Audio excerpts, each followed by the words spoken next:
Have you ever stared at a massive spreadsheet full of raw numbers and just felt completely lost? I mean, we've all been there, right? It's like looking at a giant jigsaw puzzle where all the pieces look exactly the same. You just know there's a fascinating story buried in there somewhere. But how do we actually decode the mystery locked inside all that messy raw data? Well, welcome back to The Explainer. Today we are going to crack the code on one of the absolutely most dynamic, powerful visual tools in all of statistics. We're talking about the scatter plot. It is literally the ultimate tool for taking a confusing pile of numbers and instantly revealing the hidden relationships hiding right there in plain sight. Here's our roadmap for today. First up, decoding the scatter plot. Second, anatomy and key characteristics. Third, step-by-step construction. Fourth, some real-world data examples. And finally, strengths and limitations. Okay, let's dive into this. Section 1. Decoding the scatter plot. What exactly is it? We'll start right at the foundation. The statistician Blumen defines this as a graph of the ordered pairs x, y of numbers consisting of the independent variable x and the dependent variable y. Okay, yeah, I know that sounds incredibly dry and academic, but translated into plain English, we're simply taking two sets of quantitative data, basically just two lists of numbers, and comparing them visually to see if they're somehow connected to one another. So why do we actually bother using these things? Well, the purpose is really fourfold.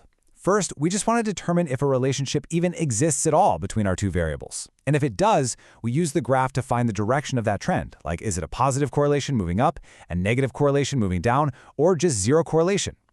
We also use it to gauge the strength of that relationship. And this is a big one. It helps us quickly spot possible outliers. You know, those unusual data points that completely break the mold and just don't fit the rest of the trend?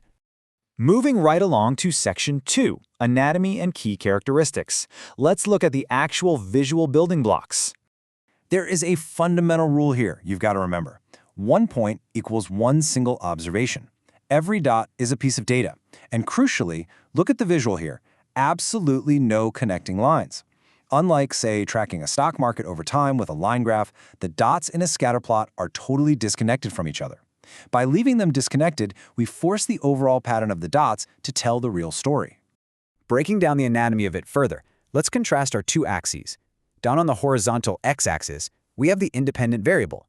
Think of this as the driver, or the baseline cause we're investigating. Then, on the vertical y-axis, we have the dependent variable. This is the responder, the effect or the outcome we're trying to measure. You plot the driver against the responder to visually see exactly what happens. Now that we know what it is, let's move to Section 3 and see how this builds from scratch. Building a scatter plot is a super logical process. First, you collect your paired quantitative observations. Then, you draw and label your x and y axes, making sure to pick scales that actually fit your specific data.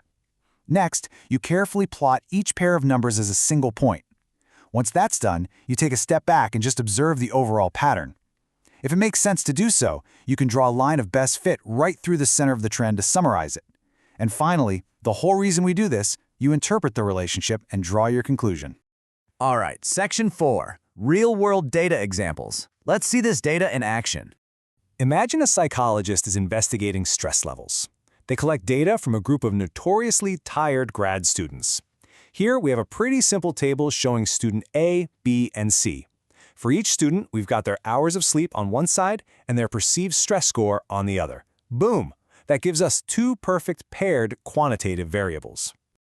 The core question the psychologist is trying to answer here is pretty straightforward. Does more sleep actually equal lower stress?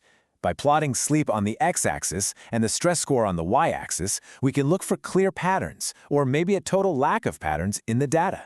It takes this abstract question and turns it into a visual reality. Let's pivot to another really fascinating case study, this time looking totally impartially at some historical data. Here's a table comparing the age of U.S. presidents at their inauguration against their average approval rating percentage throughout their term. Now, looking at this table is just a column of ages and a column of percentages. It's really tough for the human brain to instantly spot the trend just by staring at these rigid rows and columns. And this brilliantly illustrates why we use this tool. This is the ultimate visual aha moment. That messy table of numbers instantly transforms into a crystal-clear visual trend. Age sits along the x-axis at the bottom. That's our independent variable. The approval rating is along the y-axis on the left as our dependent variable. And each of those dots, That represents a specific president. So look at the overall shape. What's our interpretation here? We can pretty clearly see a downward trend on the graph. This indicates a negative relationship. In this specific data set, as the age and inauguration increases, moving from left to right, the average approval rating generally decreases, moving top to bottom. Simply put, older inauguration ages generally paired with lower average approval ratings in this historical snapshot. Which brings us to Section 5, Strengths and Limitations. Let's weigh the pros and cons.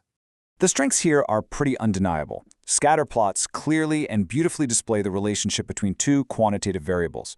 They help us rapidly identify whether a correlation is positive, negative, or completely absent. They are absolutely fantastic for spotting outliers, but above all, they provide a fast, simple visual summary.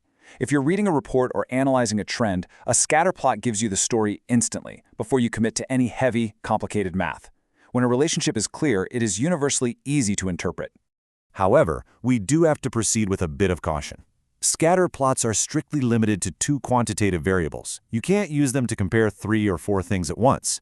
Sometimes the dots are so wildly scattered that the patterns are incredibly difficult to interpret.